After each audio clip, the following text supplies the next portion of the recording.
Good afternoon, Evan. How are you today, Ken? Despite my garbage basketball team losing 3 in a row, I'm great. How are you? I'm great because last night was one of the great fantasy football moments of a lifetime.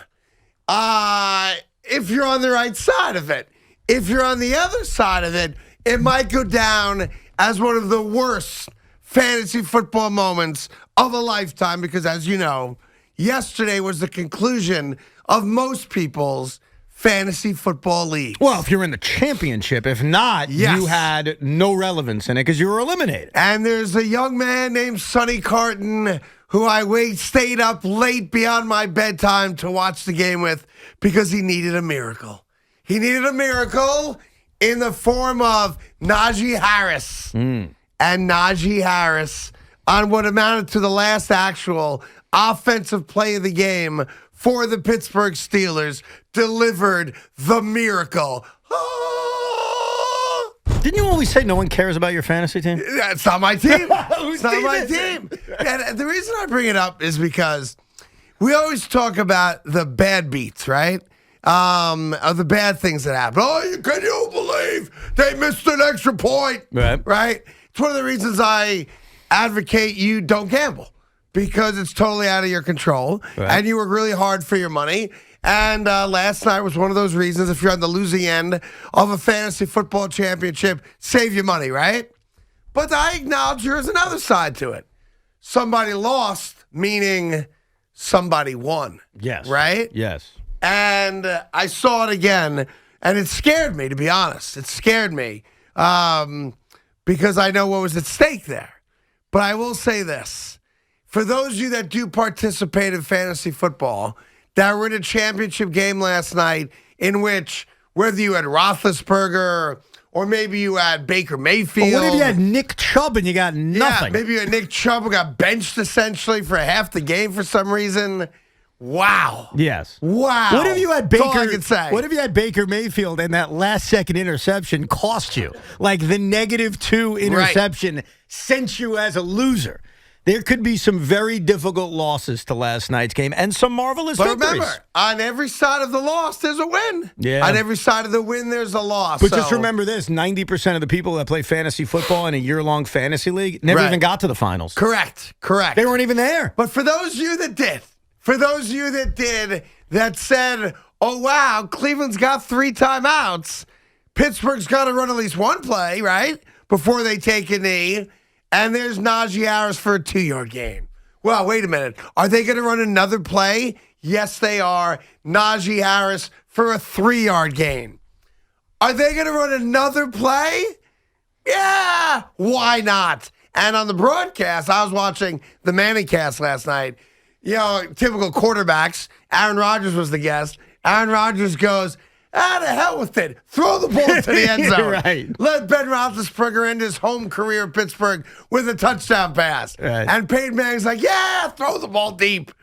Najee Harris, up the middle, scoots out to the right, almost trips inside the 10, dives into the end zone, and there's mayhem. Yeah. I couldn't care Awesome. less, honestly. No? Like when I was watching that game last night. No, because I'm watching that game not, first of all, my fantasy team wasn't in a championship. Long so gone, I didn't your have fantasy crap. Long Right. gone. No, absolutely. Yeah, right. Long gone. And so I was just watching the game, watching everybody, oh, Ben, this is so emotional, his last home game. And I was bitter. I'm not going to lie to you. I Yeah. can't stand Ben Roethlisberger. No. I can't stand the Pittsburgh Steelers. And everything about that game last night sort of made me sick, though I did laugh about how bad Baker Mayfield was. Yeah, future Giants quarterback. Thinking about you towards the end of the show yesterday saying, hey, Giant fans, Jet fans, would you trade a 1 for Baker Mayfield? I would. Bro, he stinks. Yeah, he has a torn labrum in his non-throwing shoulder. Right. He's having it operated on this week. I might do the same and take some time off from the show. At one point, I think he threw 10 consecutive incomplete passes. He almost set a record. Yeah, I mean, it's abysmal. By the way, he did throw like 70 passes yesterday. 38, yes. No, what was the final number? 16 for 38? He was 16 for 38. That was the actual number there? Yeah. Yeah, with a torn labrum. Like, that's a man right there. You really want to trade for him? I do. Really? I've been thinking about this a lot, and I know he played like crap last night. He's played like crap down the stretch. But Baker Mayfield's got it all. He's got the personality. He's got the talent. He's young. He's perfect for New York. Did you see the roster that He surrounded took the Cleveland him? Browns to the playoffs. Not this year, he didn't. Last year. Okay, what about this year? With all that talent around him, and I get it, they were affected by COVID. Everybody was. Like, what NFL team wasn't ravaged at some point I agree by with you. COVID? That's fair. I think the Browns may end up bringing him back only because they have to. But the more I thought about it, the more I realized I'm not paying this guy $18 million a year next year. I think he's got the Browns by the short hairs. Well, Actually, before that very specific franchise that hasn't had a quarterback really since Bernie Kosar. No. The Browns are in a different spot, but if I'm another team that's in that quarterback abyss, and the Giants are moving in that direction, though there are some that would run it back again with Daniel Jones. Well, I think they're going to do that too. I'm not bringing him in and paying him $18 million. Well, listen, I think one of the deals is that he's worth more to the Browns than anybody else. The Browns have, in my opinion, they'll have to pay more than anybody else would because he at least represents something for them that, we all know, they haven't had. When you look at how many quarterbacks they've gone through over you could look really prior to Baker, 10 years, 15 years, 20 years. Mm-hmm. I mean, it's as long as your arm. Right. None of them had success. Oh, no, I get it. So Baker Mayfield, at least from that standpoint, represents competence. Well, based on the fact that you need to replace him, he's due a lot of money next year. If you're the Browns, you're going to say, you know what? Let's give him one more year. You have to. Then he's a free agent and we'll decide. But at least you could talk yourself into it because, to your point, Baker Mayfield has had some success. He did go to the playoffs. There's no doubt. I can't do that as much with the Giants and Daniel Jones because I don't have the success to look back on and say, well, at least I have 6-10 from 2020. Right. That's not doing it for me. No, you don't. No, it's different and it's the same in a weird way. Like the Giants had 20 years of success, albeit not a lot of postseason success beyond the 2 Super Bowls. With Eli Manning, they had a guy that answered the bell. They had a starting quarterback for 2 decades. Browns haven't had that. Now, I don't know the Browns' draft positioning or what they have as far as trying to go out there and get a quarterback, but if I'm the Browns, I got to bring him back. Yeah, I think they're in more of a situation where they have to run it back for 1 year. But that boy, being said, was he terrible down the stretch. And I think the Browns would laugh the Giants off the phone, by the way. If the Giants called up and said, we'll give you our first second-round pick, which is whatever it is, right? 38th overall, 40th pick of the draft. I think the Browns would hang up on him. The Giants can't do that. I think the Browns would say, no, forget that. I don't care what I don't care what the Browns do. The Giants are not bringing in $18 million a year worth of Baker Mayfield and giving up a second-round pick. Let me ask you this. They're not, nor should they. How about you trade him straight up? Whom? Daniel Jones for Baker Mayfield. You do that deal? Cap-wise, I'd have to try to make that work because Daniel makes a lot less than Baker. But sure, from that perspective, yeah. So but you're I'm not willing giving to take Baker Mayfield as your starting quarterback? Well, I think the problem is big change from yesterday. No, that's not what I said yesterday. What I said to you yesterday is I'm not trading a first or second round pick for him. That's what I told you yesterday. I've changed the parameters. So then my answer is going to change. You want Evan Roberts wants Baker Mayfield to be a starting quarterback for the New York Giants. You know what the problem is? Who I want to have as the starting quarterback for the New York Giants is Russell Wilson. That would be my number one choice. There's no guarantee that's going to happen for a myriad of reasons. But that would be my priority if I'm the GM of the Giants. If I fail on Russell Wilson, I have to start seriously thinking about Deshaun Watson. I've got to think about, is it worth it? Sure. I got to kind of find out what's going on with all these lawsuits. Is he going to play? How many games will be suspended? Is he going in front of a criminal jury? All that stuff. Yep. After that, there's a huge drop-off in terms of talent. After that, am I going into the NFL draft? Am I running it back with Daniel Jones but giving him competition maybe from a Marcus Mariota? Am I trading for a Baker Mayfield or a Jared Goff?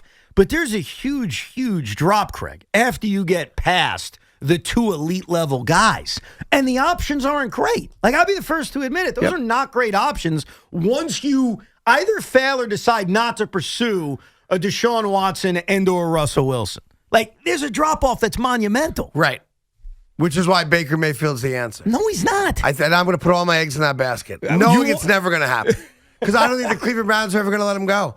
I think he's going to get a 5-year extension for buku bucks. I know a lot of people don't like him. Not now they won't. Not now they won't. He's got the torn labrum in the other shoulder. He's got to prove it one more year. Like, if he can come back next year, be healthy, and prove that his struggles this year were more based on injury than anything else, sure, they could bring him back. I can't rule it out completely. But for the Giants right now, I would not look at what I've seen from Baker and say, yes, I need to give up a premium draft pick. And, oh, by the way, pay him $18 million a year. How does that appeal to anybody? Well, I think if you're the New York Giants and you don't believe that Daniel Jones is your guy, or Daniel Jones' neck problem is more serious than a lot of people, more serious than they've said publicly for a long-term future, and you think you're going to go find a new quarterback, but you can't put all your eggs in the Russell Wilson basket because you can't control it. It's not up to you. No, but that could be my priority. Right? Yeah, you can make that your number one priority. But it's not, I can't control that. No, I know. Right? Russell controls that, really, and Seattle controls that. So I can offer everything I got. I can't guarantee it. Right.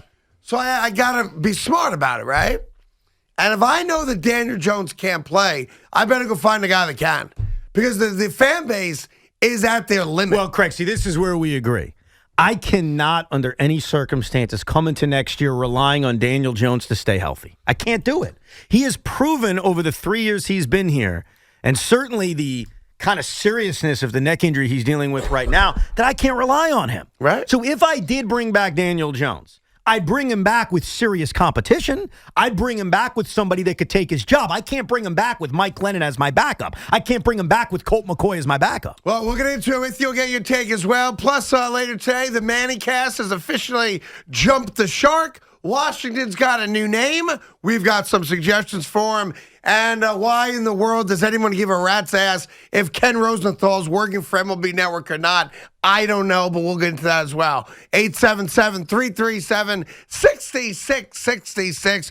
Carton Roberts on the Fan, coming to you live from the Town Fair Tire Studios, powered by Town Fair Tire. Nobody beats Town Fair Tire. Nobody. All I've heard about for the last few months now is how sexy I am and how I'm hung like a horse. I've heard that from nobody.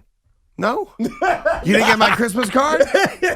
It says right there on my Christmas card, Merry Christmas, hung like a horse. I've learned not to believe every Christmas card I get. Oh, all right. I have heard You did get it, though, right? I did not. I wish I did, though. You didn't get the, I'm dressed like Santa, and there's like a log going down my leg. No. No?